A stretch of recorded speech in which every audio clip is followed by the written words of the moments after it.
Sumainyo ang kapayapaan buhat sa ating Ama sa pamamagitan ng ating Panginoong Hesukristo. Nawa tayo ay patuloy na lumago sa kaalaman sa ating Diyos. Patuloy tayong mag-increase sa knowledge, sa pagkakilala sa Kanya, nang sa ganon ay maihanda natin ang ating mga sarili sa Kanyang paghahari. Bago po tayo magpatuloy sa ating pong pag-aaral sa araw na ito, tayo po muna ay sumaglit na yumuko at manalangin. Salamat po, Ama, sa araw na ito na ibinigay mo sa amin sapagkat ang lahat ng pagkakataon ay nasa iyong palad. Kami, Panginoong Diyos, ay hinirang mo, pinili mo, sineparate mo for your holy purposes. Nawa, Panginoong Diyos, patuloy ka naming makilala sa pamamagitan ng pag-aaral ng iyong mga kautusan. Lord, ang lahat ng bagay na natutunan namin patungkol sa iyo at sa iyong mga tagubilin, ang lahat ng ito ay revelational mo, Panginoong Diyos, sa aming lahat. Sapagkat maliban na ihayag mo ang iyong sarili sa amin, by no means, O Lord God, hindi ka namin makikilala at masusumpungan. Ikaw ang unang humanap sa amin, ikaw ang tumawag sa amin, noong kami mahihina pa, noong panahon na kami ay nagtatampasaw pa sa aming mga kasalanan. Subalit napakasagana ng habag mo sa amin, kahit kami ay hindi kaibig-ibig, kami ay pinili mo at ibinilang mo sa matutuwid, hindi dahil sa aming mga gawa, kundi dahil sa katuwiran at kabanalan at katapatan mo sa iyong dakilang pangalan. Ama, salamat po sa kaligtasang kaloob mo sa aming lahat.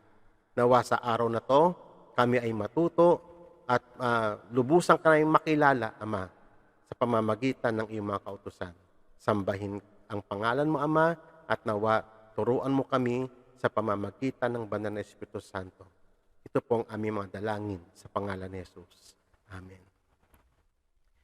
Sa araw po na ito, mga kapatid, ating pong pag-aaralan ang ikalawa doon po sa tinatawag na Ten Commandments. So, ang second commandment, mga kapatid, alam ko naman na ito ay favorite na ituro ng marami mga preachers. Kaya lang po, mga kapatid, may mga bagay pa na higit nating dapat malaman tungkol po sa commandment na ito. Ganito po ang nakasulat sa may second commandment. Ito po ay makikita po natin sa Exodus chapter 20, verses 4 to 6. You shall not make for yourselves a carved image or any likeness of anything that is in heaven above, or that is in the earth beneath, or that is in the water under the earth. You shall not bow down to them, nor serve them. For I, the Lord your God, am a jealous God, visiting the iniquity of the fathers on the children to the third and fourth generations, to those who hate me, but showing mercy to thousands, to those who love me and keep my commandments. Alam niyo po ba, ito pong second commandment natin ay hindi po lahat ng mga relihiyon ay sumasang-ayon dito. Sapagkat may katulad po ng Roman Catholic, yung Augustinian, Samaritan, and even the Lutheran, ay ito pong second commandment ay part ng first commandment nila. So, iisa lang po yun, yung pinag-aralan po natin nung last time, you shall have no other gods, at saka ito. So, na-miss nila yung point. Sapagkat, ang point po, mga kapatid, ng first commandment, it addresses the root problem of man. Tinalakay po roon yung napakalawak na issue patungkol po sa problema ng tao. Yung marami yung diverse na Diyos-Diyosan na ginawa niya buhat nang siya ay humiwalay sa Panginoon. At ang mga Diyos-Diyosan na yun ay nag-start sa kanyang sarili patungo sa mga bagay na kanyang kinakapitan at pinagkatiwalaan. So, ganun po ang nangyari. Iyon po ay resulta ng pagbagsak ng tao sa kasalanan. Kaya nga iyon ang first commandment. Ipinakita doon ng Panginoong Diyos, nagpakilala siya bilang iisang Diyos, at siya yung Diyos na yon ay siya yung humango sa atin, sa ating pagkakaalipin sa kasalanan, at yung Diyos na yon ay isang lawgiver. And then, ang goal po ng First Commandment ay para isentro ang ating buhay matapos kang iligtas ng Panginoon, hindi na yung gagawin mo uli yung mga dati mong ginagawa at lalo na yung ating pagiging self-centered. Ang goal ng First Commandment ay isentrong muli ang ating buhay sa kanyang kalooban na kung saan doon tayo bumagsak. Kaya nga po yun po ang goal ng First Commandment na maging theocentric ang ating buhay. Okay, sapagkat wala naman na tayong ang lahat ng mga Diyos-Diyosa na ginawa ng tao ay pawang katang-isip lamang ng isip ng tao. So, hindi po sila totoong Diyos kahit na paniwalain nila yung kailang mga sarili na Diyos yon, but the reality, at yun nga po yung tinatalakay dito po sa commandment, yung reality. Ang reality, yung mga Diyos-Diyosang iyon, gawa lang yun ng isipan ng tao. Hindi po siya totoo. Kaya nga, vain yung magtiwala ka sa mga bagay na pinagkakatiwalaan natin, sapagkat ang Diyos lang ang lumikha ng lahat ng bagay at sa Diyos nagmumula ang lahat ng bagay. He is the sustainer of all things, gaya ng pinag-aralan natin noong nakaraan. So ngayon mga kapatid, ang second commandment ay iba po yung kanyang ina-address. Ito naman po, ang tinutukoy niya rito ay yung tinatawag na papaano natin i-approach yung ating Diyos. Ano ba yung sanction niya na pagsamba? Kasi nga, ganito mga kapatid, nung tayo wala pa sa Panginoon, dahil nga tayo ligaw na sa kadiliman ng ating pag-iisip, ang akala natin ng pagsamba, yung tayo ang gagawa, tayo yung mag-iimbento ng paraan, yung means o yung way to worship God. Pero hindi po ganon. Ang Diyos ay nagpakilala sa kanyang mga salita, at ang Diyos ay Espiritu, at siya rin yung nag-reveal ng kanyang sarili kung papaano natin siya paglilingkuran, papaano natin siya mamahalin, at kung papaano natin siya sasambahin. Yan po ay malinaw na itinuro ng Biblia, na hindi mo na po pwede, pag ikaw ay kabilang na sa mga niligtas ng Panginoon, hindi na po pwede yung sarili mong paraan, gaya ng ginagawa ng maraming mga Kristiyano, na sasamba sila sa paraan nila.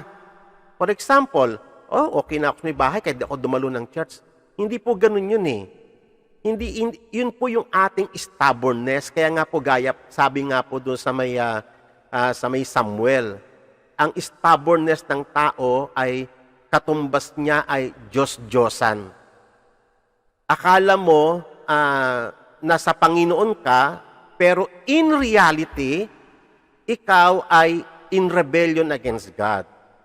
So, ito pong second commandment, ina-address dito yung tamang paraan o yung tamang manner ng pag-approach mo kay God upang siya'y sambahin, upang siya'y paglingkuran, at upang siya'y mahalin. So ngayon mga kapatid, tatandaan po natin, hindi mo na po pwedeng gawin yung dati mong ginagawa noon.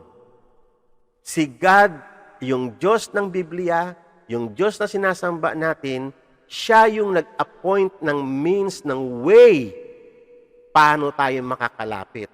At ito po ay consistent mula pa sa Old Testament hanggang New Testament. Si God ang nagpakita ng paraan.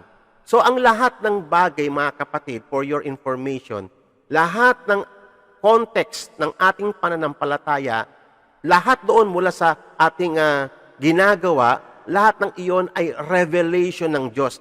Inisyatiba ni God. Wala tayo doong contribution. Kaya nga, ang sabi nga ng Panginoon, wag mo nang dadagdagan, wag mo nang babawasan, sapagkat iyan ang ugali ng tao. Kukunin niya yung gusto niya lang sa Word of God, cherry picking. Hindi po pwedeng ganon ang pagsamba natin sa Diyos. Amen. Hindi tayo ang masusunod, si God ang masusunod. Kaya nga po mga kapatid, the second commandment addresses the lawful manner or sanctioned, kung ano yung lawful manner ng worship or yung approach natin sa ating Diyos. Okay? So hindi na yung kung ano yung suitable na paraan o yung means para sa'yo. Kasi mas convenient kung nasa bahay ka na lamang, anyway, nanonood ka naman ng preaching sa TV. No, ang sabi sa may Bible ay, alam niyo mga kapatid, iyan po yung style ng cherry picking, kung ano lang yung gusto mo. Diba? Ikaw yung nasusunod eh. Yun nga yung problema natin, yung pagiging Diyos natin sa sarili natin eh. Tayo yung nagdedetermine sa ating sarili what is good and what is evil. So ngayon mga kapatid, sinabi nga yan sa Deuteronomy na hindi mo na po pwedeng gawin yung dati mong ginagawa. Okay? So, kaya nga sinabi nga sa New Testament na huwag niyong kakaligtaan ang pagtitipon-tipon para sa Panginoon. Sanction ng Diyos yon. Walang Kristiyano na Lone Ranger. Amen? So ngayon, kung tayo talagang may takot sa Panginoon, we have to abide sa Kanyang mga commandments. And we cannot twist the truth or the reality of the Word of God. Kasi ito ay reality. We are talking about reality. Yung ating dating konsepto is outside reality. Okay? So, ibinabalik tayo ng Panginoon. Nang sa ganun, ayaw kasi ng Diyos na mas hayang yung ating mga pagpapagal. Nanampalataya ka na rin lang, kapatid, lubos-lubusin mo na. Amen? Gusto mo na rin lang maligtas, sumunod ka na. Huwag mo na yung gawin yung dati mong ginagawa. So ngayon mga kapatid, tatandaan po natin as a principle, si God ang nag-appoint ng way to approach Him. Siya yung nag-provide ng way to serve Him. At kitang-kita natin yung principle na to, especially doon sa may tabernacle worship. So nakita nyo, hindi po pwede tao ang magde-decide kung anong gusto niyang i-offer. Si God ang nag-define lahat, dinefine ni God kung anong klaseng hayop lamang, dapat ganitong klaseng hayop, ganitong edad ng hayop, ganitong klaseng materyales. Hindi lahat tinatanggap ng Panginoon. So si God ang nag-a-appoint ever since, magpahanggang ngayon, hindi tayo. So sa madaling paraan, kapatid, ang pagsamba ay paraan na ibinigay ng Diyos sa atin, hindi yung man's way. Obviously, dito po sa sa second commandment ay talagang alam nating lahat, alam ito ng maraming mga tagapagturo, na ipinagbabawal talaga, banned, forbidden, yung tinatawag na paggamit ng mga idols or icon as an aid to worship. Yan po'y malinaw na talagang inisa-isa pa ng Panginoon. May example siya na huwag kang gagawa ng larawan para sambahin ng mga larawang nasa langit tulad ng mga buwan, mga stars, sapagkat noong unang panahon sinamba talaga yan. At maaring magpahanggang ngayon, sinasamba pa rin yan. No? Yung mga ibon, puno, mga hayop, yung river, kagubatan, sinasamba yan ng mga tao. Magpahanggang ngayon. Pati nga bangkay nga sinasamba no? Matindi ang idolatry ng tao. Pati mga bagay sa ilalim ng lupa, no? Matulad ng sa tubig. Tulad ng mga isda o ano pa mga nilalang sa ilalim ng tubig. So, kaya nga ipinagbabawal yun ng Panginoon. Si God naging very specific sa area na yon, just to give us an idea kung ano ba yung idolatry. Pero mga kapatid, bagamat halos lahat ng mga tagapagturo talagang expert pagdating sa may idolatry, pero mga kapatid, ang second commandment ay hindi lamang po limited sa tinatawag na physical idols. Kaya nga, mamaya tatalakayin po natin yan. Pero, gaya nga po ng ating pinag-uusapan na pinagbabawal ng Panginoon ang pagsamba sa mga physical idols, marami pong talata yan. At alam ko, marami na kayong natutunan dito, itinuro ng inyong mga pastor. So tulad ng nalamang sa Leviticus chapter 26 verse 1, sinasabi po rito na huwag kang gagawa ng mga Diyos-Diyosan o rebulto para sa iyong sarili na winangis, hinugisan, carved, o gagawa ka ng mga sacred pillars katulad ng mga groto-groto. Kung muna natin nakikita yan sa mga bahay, may mga small groto silang ganon. Pinagbabawal yan ng Panginoon. Mga holy shrine. Okay. You shall sacred pillar shall you rear up for yourselves, at huwag kayong magse-set up ng mga engraved stone in your land to bow down to it. I am the Lord your God. Okay, so iyan ang Diyos ng Biblia. Kaya nga, kung merong isang relihiyon na nagsasabing sila yung totoong relihiyon and then nagtuturo sila na sumamba sa Diyos-Diyosan, lumuhod ka dyan, ay mag-isip-isip ka na, kapatid. Ayan ay direct kontra sa utos ng Diyos ng Biblia. Kaya nga ang sinasamba natin dito, mga kapatid, ay ang Diyos ng Biblia. Ang Diyos is a lawgiver. Ito po yung mga halimbawa ng law na binigay ng ating Diyos. Hindi mo po pwedeng i-separate ang Diyos sa kanyang batas. Hindi po pwedeng mananalig ka lang sa Diyos pero ayaw mo sa kanyang batas. Kinakailangan, kung ikaw ay mananalig ka, if you confess na ikaw ay nananalig sa isang Diyos, especially the God of the Bible, you have to bow down sa kanyang mga utos. Sapagkat you cannot separate God and His law. You cannot separate God and His holiness. You cannot separate God sa kanyang judgment.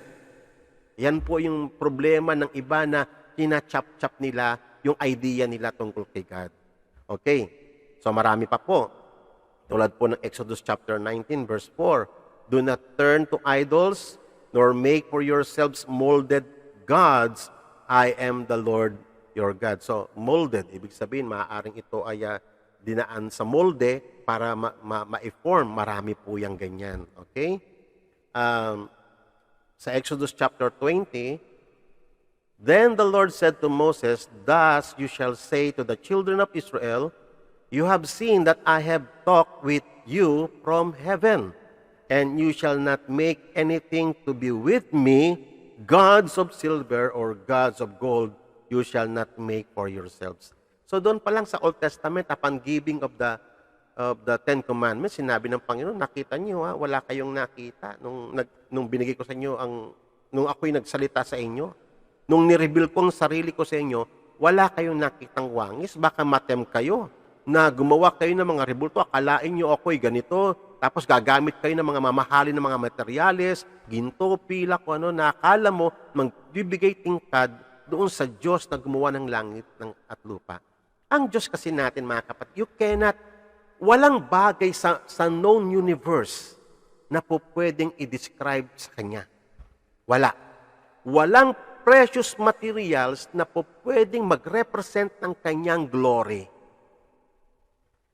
From the moment na ginawan mo siya ng image at yung inaakala mong glory niya, kaya nakita niyo ibang mga rebulto, may mga sinag-sinag pa rito na mga silver or ano man yung ginagamit, may mga brilyante pa na kislap, kasi gusto na maging glorious yung idol. That is a big insult against God.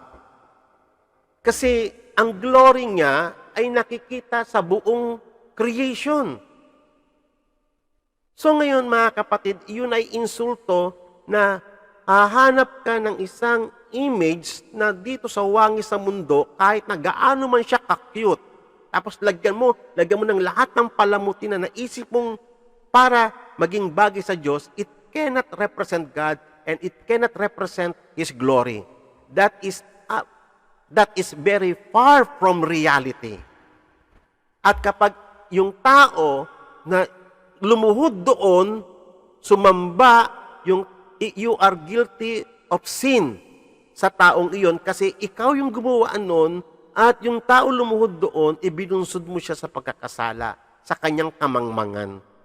Malaki ang contribution mo, yung idol maker, doon sa pagbunsod sa kasalanan ng mga taong mga mangmang din na sumasamba sa mga Diyos-Diyosan. Kaya nga doon po sa Isaiah 44, tatlo po yung tinalakay. Yung Diyos-Diyosan itself, yung idol maker, na tayo, malaki ang kasalanan niyan, at yung sumasamba, pare-parehas na mangmang. Okay?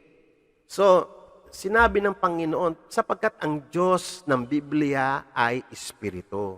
Malinaw po yan eh. Sinabi po mismo yan ng ating Panginoong Yesus. Makikita niyo yan sa John chapter 4. Mamaya pupunta po tayo dyan. Okay. So ngayon, Kaya nga ang sabi sa Deuteronomy chapter 7:27, "Cursed is the man who makes an idol or molten image an abomination to the Lord." Kita nyo, no, na alam nyo pa ba yung salitang abomination? Kasuklam-suklam. Karumal-dumal. Yan po yung mga words na, alam nyo naman, pag narinig yung mga words na yan, ay hindi magandang ibig sabihin talagang napaka-gross niya. So, iyan ay talagang highly detestable kay God. The works of the hands of the craftsman. Kasi yun, likhang isip yun ng tao lang eh. Si God, si God nga, incomprehensible nga siya eh. Hindi kayang isipin ng kahit ng pinakamatalinong tao, hindi niya kayang isipin kung sino talaga ang Diyos, kung i-describe niya fully, hindi niya kaya kasi God is indescribable. Incomprehensible. Hindi kaya na matarok ng ating isipan. Napakalayo ng agwat ng isip ng tao sa isip ng Diyos.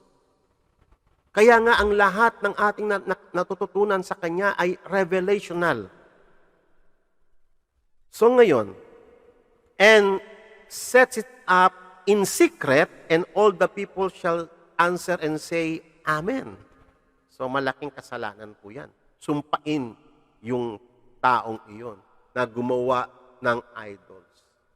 Lalo na po yung mga craftsman. Lalo na po yung nag-sponsor doon sa gawain ng paggawa ng mga idols. Okay, lahat ng may contribution doon para ibunsod lalo ang tao sa kamalian. Malaki po ang contribution, malaki po ang kasalanan nila dyan. Sisingilin siya ng Panginoon kasi dinaya nila ang tao, inilihis nila ang tao sa reality. Nilihis nila yung tao sa tamang pagsamba sa Diyos, na samantalang malinaw na naipinakita ng Diyos ang reality doon sa kanyang mga kasulatan. Okay? So mag-ingat po kayo sa lahat ng uri ng relihiyon na nag-endorso ng mga Diyos-Diyosan para sambahin. Pero mga kapatid, baka maging extreme naman tayo. Yan naman po ang mahirap minsan sa mga Kristiyano na na-open na sa katotohanan ito, nasosobrahan din. Sumasadsad sa extremities, sa other side ng extremities. Nagkaroon kasi siya ng phobia, na-trauma siya, parang tayo dati, di ba? Dati tayo, nung namulat tayo sa katotohanan, nung nakita natin na ayaw pala ng Diyos, parang na-trauma ka, grabe pala tong reliyon na to, dinisib pala kami nito. So, may tendency tayo na sumadsad naman tayo sa the other side of extremities. So, wag naman pong ganon. Okay? Tatandaan ninyo, yung commandment na ito, the law of God does not forbid engraving, picturing, artwork in general. Hindi pinagbabawal ng Diyos ang paggawa ng arts, yung pagdodrawing ng mga biblical account. Hindi pinagbabawal ng Panginoon na i-drawing mo yung artist, yung kanyang, bagamat hindi niya nakita si Moses, so drawing niya si Moses, si Noah, yung Ark of Noah, hindi niya, i-drawing niya si Eve at Adan, yung paradise. So, iyon ay mga kapatid, hindi po pinagbabawal yon. Kunyari, yung sculpture, gumawa siya ng sculpture ni David, sculpture ni Moses, nakikita natin yon. Hindi po yun bawal. Architecture yun eh. Kasi mga kapatid, tandaan po natin, ang artwork ay gift of God. Okay? Gift iyon ng Panginoon na pag iyon ay nagamit sa tama, nag-glorify si God. Sapagkat lahat ng karunungan galing kay God. Yung pag-exercise mo ng karunungan na yon, it gives glory kay God. Kasi lahat ng nilikha ni God, it reflects the glory of God. Including wisdom, yung arts natin. Okay? Yung music, if used properly, it glorifies God. Okay? So, wag po tayo maging extreme, Hindi po ipinagbabawal ng Diyos, ng Biblia, yung artwork. Kaya nga ako, pag nagpe-present ako, gumagamit ako ng napakaraming artwork. Kasi, mas napapabilis yung idea. May mga tao kasing hirap pang mag-grasp kanyang isipan, at sa part din ng tagapagturo, mahirap din minsan i-portray mo ang haba ng just to portray. Kunyari yung tabernacle, yung Ark of the Covenant, ang hirap i-explain mo. Whereas kung may drawing na, aid yun, no, para mapabilis yung pagtuturo.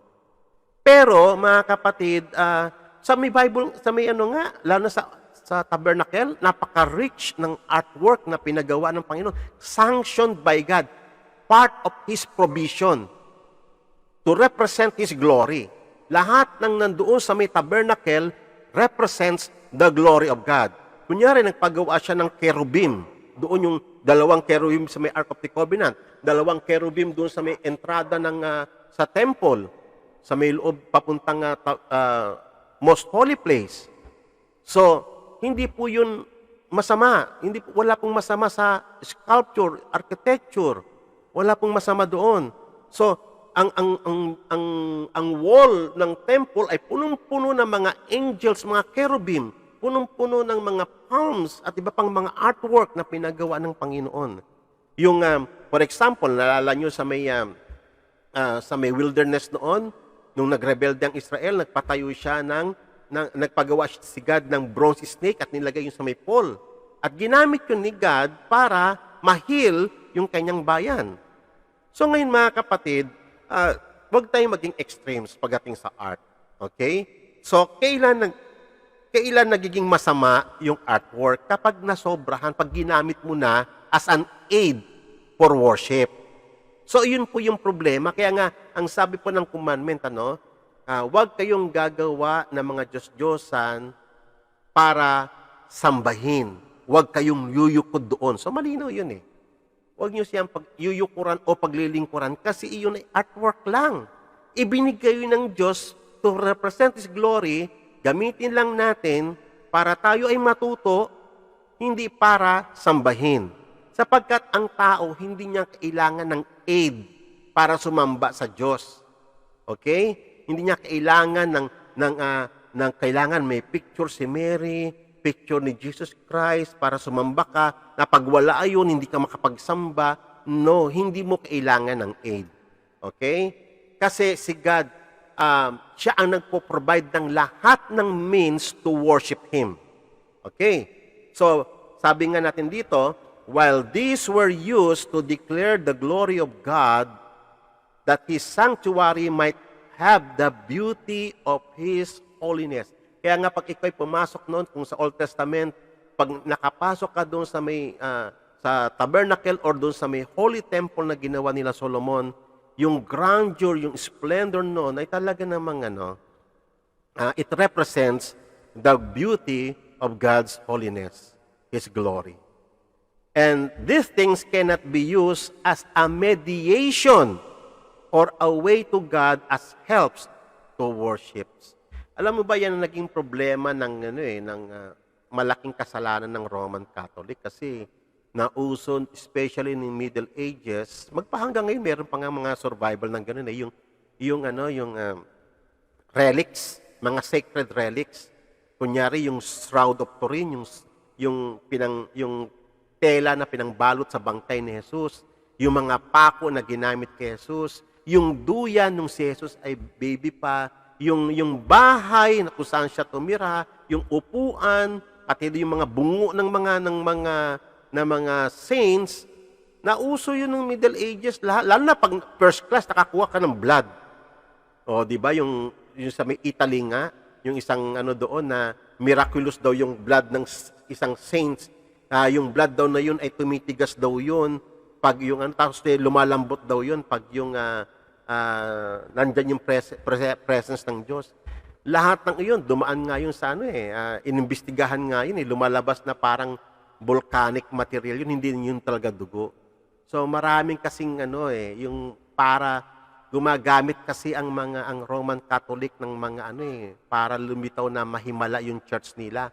Kunyari yung birhen na lumuluha para maka-attract ng maraming tao, mga devotees, maraming mga donations. So, malaking kasalanan yan sa Diyos. Malaking panglilin lang yan eh. Deception yan eh. So, ayaw ng Diyos yun. At kaya nga, minsan alam mo, pati yung mga born again, nakikita ko minsan sa media, nakikita ko, gumagamit din sila ng mga ganyan eh. Minsan, bebenta sila ng oil, sacred oil daw. Minsan, panyo. May mga ganun pa, no? Tapos, minsan, ay, nako, marami pa yan. Marami pang mga nauuso na, at huwag kayong magpapaniwala sa ganon. Hindi natin kailangan ng anything sa mundong ito para magkaroon ng mediator between God. There's only one mediator, si Jesus Christ lang, not Mary. Okay? So, siya lang yung, ang pagsamba natin ay, sabi nga na, I am the way, the truth, and the life. No one comes to the Father except through me. Siya lang yun. Wala nang iba. Okay? So, sasamba tayo sa Panginoon, yun yung sanction niya eh. Yun yung tinatawag na provisions ng Panginoon. Divine provisions. So, kung ano yung itinakda ng Panginoon, kung ano yung inapoint niya, doon ka sasamba. Hindi ikaw ang gagawa ng sarili mong paraan o pattern. Hindi ka kokopya sa mga tao, sa paligid mo, o sa relihiyon na kinagisnan mo. Ikaw ay susunod kung ano yung sinasabi ng Panginoon, for man shall not live by bread alone, but by every word that proceed out of His mouth. Okay? So, tatandaan po natin everything na receive natin ngayon, lahat ng ito ay revelational. Revealed ng Diyos sa Kanya mga salita, ang paraan ng pagsamba natin sa Kanya, ang paraan ng paglilingkod natin sa Kanya. Okay? So ngayon, we cannot go beyond kung ano yung dinikri ng Diyos. We cannot go beyond doon sa inordain ng Panginoon. For example na lang mga kapatid, alam nyo, madalas masobrahan yung mga Kristiyano eh. Minsan, narinig ko sa isang tao, binaliktad niya yung tithing system.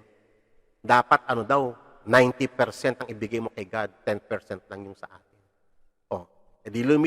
Kung i-analyze mo kapatid yung na yon, lumalabas na mas magaling ka pa kay God. Si God dinefine niya yung 10%, tama yun eh. Holy na yun pare sa Kanya eh. All tithes is holy, sabi ng Panginoon to the Lord. So sinabi niya yung 10%, holy na yun. Sufficient na yun para sa Kanya. Hindi mo po pwedeng gawing 15% o 20% o lalo na kung pataas. Minsan ang tao nagmamagaling. Gusto niya yung tinatawag na overly righteous. No. Kung gusto mo kapatid na makasunod sa pamantayan ng Panginoon, huwag mong sosobrahan, huwag mong dadagdagan, huwag mong babawasan. Exactly kung ano sinasabi ng Panginoon. Kasi ang lahat itinakda niya sa atin is holy. Ang lahat ng itinakda niya, yun yung righteous. Si God ang nagde-define, hindi ang tao. Si God ang nagde-determine, hindi ang tao. Kaya kung ano yung dinetermine ni God, kung ano yung dinefine ni God, yun kapatid. Doon ka lang lumagay. Huwag kang lalagpas. Do not go beyond. Otherwise, magkakasala ka. Okay? So ngayon, gaya nga ng pinag-uusapan natin, wala naman sanang masama sa art. Wala naman sanang actually, ang ganda yung ako, hangang-hanga ako, ako ay talagang na-mesmerize ako sa galing ng mga artists, yung mga gumagamit ng arts. Kasi ako, mahilig din ako sa arts, mahilig din ako mag-drawing, mahilig din akong anything about arts and music, hilig ko yan eh. Kaya nga, pag ako nakakita ng mga pictures, talagang ako bilang isang artist din, nakikita ko yung alam mo yung, ang drawing kasi may, may drama. Merong ina-analyze mo yan eh. Iba-iba ang perspektiba ng tao, paano mo tinitignan ng art. Sa akin, nakikita ko, gaya nga, ito pong picture na ito ay yung tinatawag ito nung 17th century. Ito po'y lumitaw nung 17th century at nag-flourish ito sa buong Europe, nang-start sa France. At ito po, ang tawag po sa ganitong dramatic na painting ay Baroque art style. Baroque. Okay. So ngayon mga kapatid, ito po ay kasama rito ang architecture, ang music, ang dance, paintings, and even sculpture. About arts and music. So dito po, napaka-dramatic nung it is characterized by exaggerated motion and clear detail used to produce drama, exuberance, and grandeur in sculpture, painting, architecture, literature, dance, and music. So, Baroque iconography was direct, obvious, and dramatic, intending to appeal above all to the senses and the emotions. So ang ganda, no? Ang ganda po ng art nito. Actually, kung mapupunta kayo ng Vatican, no? Yung mga magagaling na artist ito po yung panahon ng Renaissance period. Ito po yung from 1500 hanggang 1800 po yan eh. So, yan po yung Renaissance period na kung saan nag-flourish ang arts, music, yung mga medicine. Doon, nung kumala sila sa power ng Pope, ay nag-flourish kasi noon, limited noon ng ang galaw ng mga tao, hindi makapag-explore. Katulad na lang si Galileo, explorer siya. Gusto niya maglayag sa buong daigdig, i-discover. Kasi ang tinuro ng pari noon, kasi ang mga pari, mga kapatid noon, sila po yung lahat eh. Sila yung gumagawa ng kalendaryo, sila yung mga scientists, sila yung mga doktor, sila yung mga teachers, sila lahat yon. So, lahat ng field of knowledge, kinuha yun ng mga pari. Ang sabi nila noon, ang theory nila, ang earth noon ay flat. Kaya pag dumabot ka sa dulo, malalaglag ka. Si Galileo, gusto niyang i-prove na hindi ganon. Na-prove niya na ang daigdig ay bilog. At naglayag siya. Na-prove niya nga na bilog. So ngayon, nung nalaman yun ng Vatican, kinasuhan siya ng heresy. Mabigat yun kapatid pag lumaban ka sa Roman Catholic noon. Kaya ang marami pang ganon, pati yung field ng medicine, nung kumuwalaan na yung mga tao sa mga pare, gusto lang mag-independent, nag-flourish ngayon nung Renaissance period, yung art, yung music, yung medicine, at iba pang mga field of knowledge. So yun po yung Renaissance period. Baga sa breakthrough mula nung sila'y kumalas sa power ng Catholicism. So ngayon mga kapatid, ang ganda no? Ang ganda ng artwork. Talagang napaka-dramatic. Ipinakita nila yung eksena, yung exaggerated na eksena sa langit at sa lupa. Pero papansin niyo mga kapatid, ang isang problema rito no, na it is misleading yung art. Ang ganda sana, pero it is misleading. Nakita niyo, nasa gitna doon si Mary. Tapos, ewan ko kung yung nasa itaas na picture, kung si Jesus yan o yung God the Father. Tapos si Mary. Dito, isinasuggest ng art na mayroong mediator papunta doon sa itaas. At si Mary yon. Okay? At yung mga tao na mas may baba, pinapakita na ito dapat ang maging pamantayan natin. Si Mary dapat kay Mary tayo lalapit. So, ito po ginamit. Ginamit po ito ng mga, especially sa Europe, sumikat itong art na ito. Sa lahat ng mga palasyo, lalo na sa may Vatican, ang talagang yung mga great artists tulad nila si Michelangelo, si Raphael, si Donatello kasi sculpture yan Si Leonardo da Vinci, nagtrabaho din siya. Marami siya sa mga gallery naman naka-assign si Leonardo da Vinci. Okay, so at maraming pang mga magagaling na mga artist. Sila yung gumawa, talagang expert sila sa tinatawag na Baroque art. Okay. So ngayon, ito po mga kapatid ay nagiging idolatry rin. Kasi minimislead mo na yung tao sa tinatawag na reality. Gumagawa na sila ng isang atmosphere na sabi nga rito, combining intense emotionalism and rationalism, it was magnificent in its way, but art replaced religion as stimulus to worship. Kaya tuloy, yung mga taong nagnanasa makapunta dyan, parang feeling nila nasa heaven na sila. So yung art na sana, kung nagamit sana ng tama, nagagamit para i-mislead yung tao. I-mislead yung tao sa tamang pagsamba sana sa buhay na Diyos. Yan pong church, ito po church ito ni St. Ignatius de Loyola sa Rome, Italy. Lazio, Italy. Okay. So ngayon, yung katulad po nito, yung ceilings were painted to resemble heavens with angels flying around and to give an optical illusion of looking up into heaven. So nakita mo yung intention nila. So yan, dyan mali na yan Yan ay form, yan ay violation na ng second commandment. Okay? Kasi yung mga tao, inilid mo sila sa deception na parang akalain lang nasa langit na sila, lalo na pag nandito sa lugar na ito. God in this commandment forbids us using our imagination and our ideas and concepts in framing, governing, or guiding worship. Kasi nga, as a principle, hindi kailangan ng tao ang guide or aid para siya'y sumamba sa Panginoon. Sufficient na yung dinefine ni God, you must worship God, the true worshiper must worship God in His Spirit and in truth. Sufficient na po yun. Yun mga kapatid, so sa maikling salita, what is idolatry? Idolatry is worship of humanistic intellectual ideas because it represents the triumph of human intellect in interpreting reality. Yan po yung philosophy behind idolatry. So, alam mo, very intellectual po yan eh. Yung gumawa niyan, matalino siya, pinag-isipan niyan. Biruin mo, paniniwalain mo yung mga tao. Sino ba yung mga sumasamba sa mga Diyos-Diyosan? Hindi mga pipitsuging mga tao.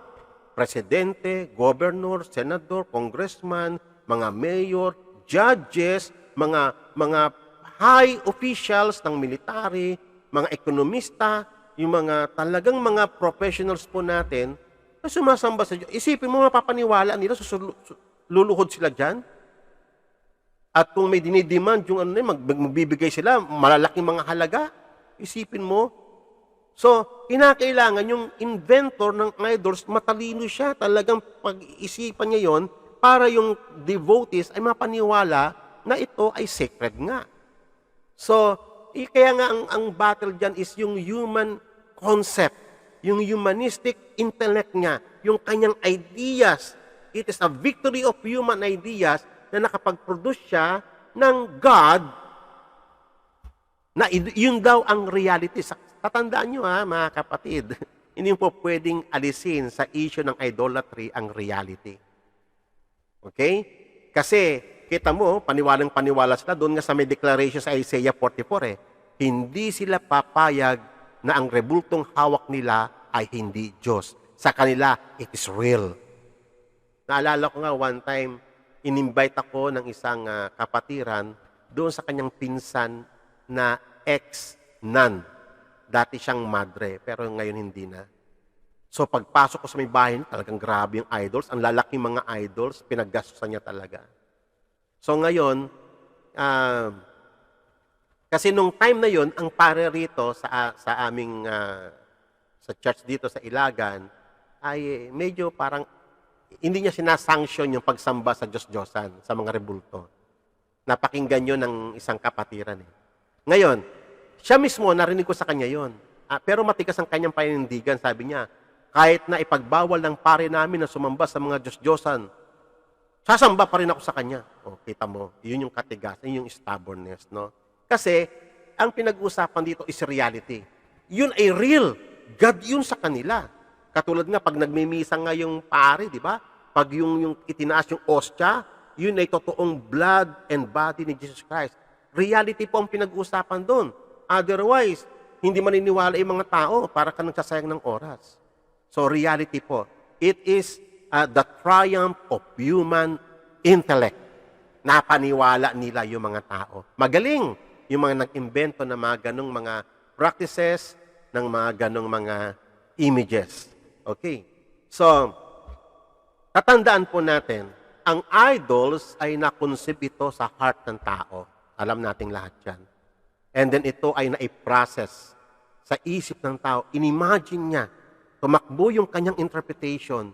Kinakailangan maging appealing ito, kinakailangan maging maganda ito, yung magiging itsura ng kanyang mata, yung kanyang magiging complexion, yung hugis niya dapat, yung overall appearance niya dapat ganito. Napaka-intellectual. Na-process siya ng brain and then bago yan nililok, binigyan ng manifestation nung kamay na. Okay. So ngayon mga kapatid, ang idolatry is man's way to God. That is idolatry.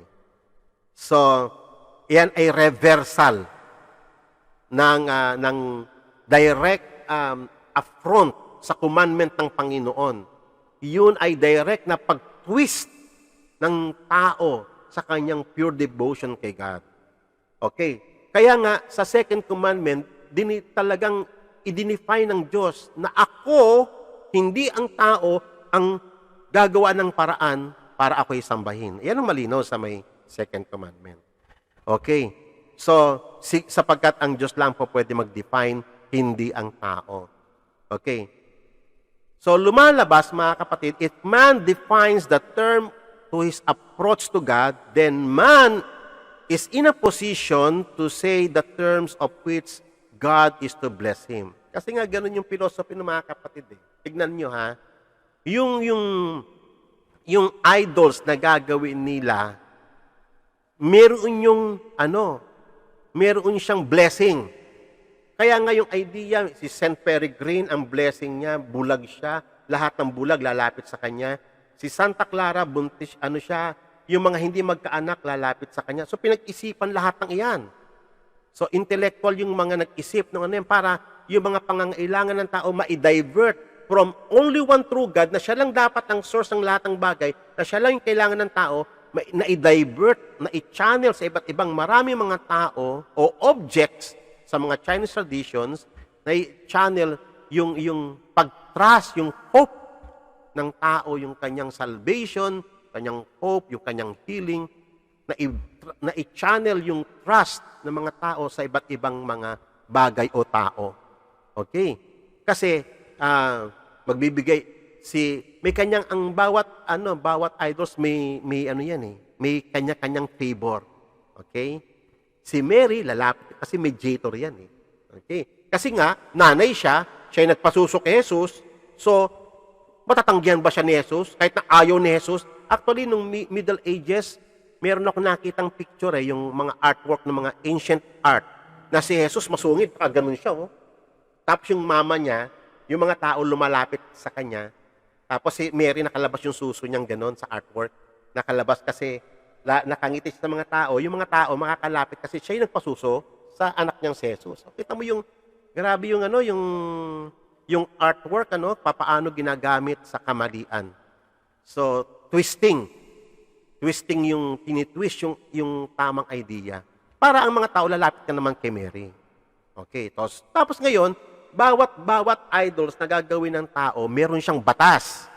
Kaya nga, inseparable yan kapatid Inseparable yung Diyos at yung kanyang batas. So, merong batas. May mga batas na pinapairal bawat mga Diyos-Diyosan. Okay. So, meron silang dinidemand. Meron silang terms of morality. So, i-define din ng idols kung ano yung morality. Sila yung magde-define what is morality. Kaya nga mga kapatid na nakakalungkot pag ikaw'y napaniwala na sumamba sa Diyos-Diyosan. Iyan po ay paglayo sa reality. Nailayo, sabi nga ni God, lubos na silang napaniwala sa kanilang kamalian, sabi ng Panginoon. At hindi na sila papayag na ang rebultong hawak nila ay hindi Diyos. Talagang total na yung mind nila kinain na ng kamalian. Very far from reality. Kaya nga mapalad tayo mga kapatid, nakabalik tayo sa reality, sa habag ng Panginoon. Nandito tayo, tinuturuan tayo ng Panginoon, at tayo, iwanan natin katigasan ng ulo natin. Huwag na yung mag-iwan ka pa ng kaunti para sa sarili mo. Kaya nga ang pag-surrender kay God ay complete, 100%, total surrender, okay, sa kanyang kalooban. Okay, so kaya nga yung mga batas ng mga Diyos-Diyosan, nakagawa sila ng mga batas about asceticism, yung papahirapan mo yung sarili mo. Diyan nag-umpisa yung tinatawag na penitensya. Kinakailangan pahirapan mo yung sarili mo para mapatawad yung kasalanan mo. Bakit? Hindi ba sufficient yung ginawa ni Christ para mapatawad natin mga kasalanan? So nakikita niyo yan, no? Nauso yung doktrina ng celibacy na kinakailangan wag mag-asawa yung mga pari nag-serve sa idols. So, saan galing yun? Sa may Bible? Walang mga ganon.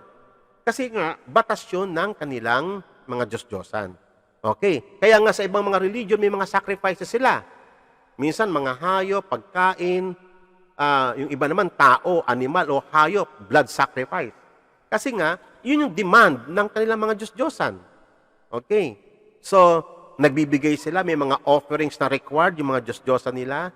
Even sexual orgies. Sa may Bible nga, maraming ganyan. Ang Israel, ilang beses din sila nag-fall sa pagsamba sa Diyos-Diyosan. Kunyari, si Asherah, tapos merong sexual doon, ritual. Part ng pag-worship nila sa Panginoon. So, nakita nyo, galing yan sa mga pagan practices.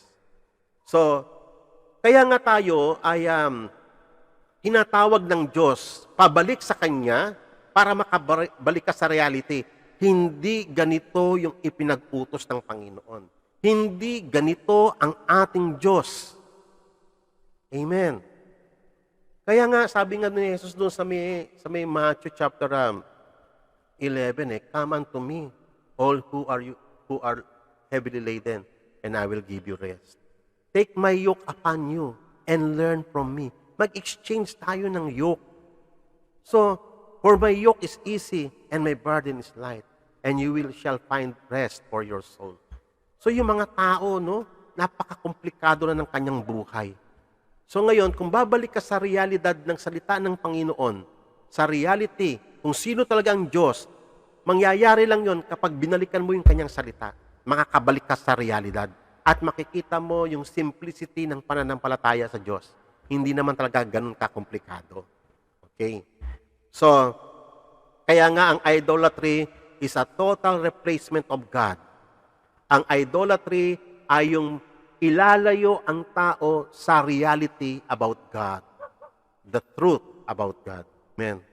Nawa mga kapatid, maging malinaw sa atin ang pag-aaral ngayon at makatulong ito sa mapag-isipan natin ang idolatry, hindi lamang puro idols lang. Makita natin yung philosophy behind idolatry. At nawa ang mga ito ay naituro sa habag ng Panginoon sa atin sa araw na to, sa tulong ng Espiritu Santo.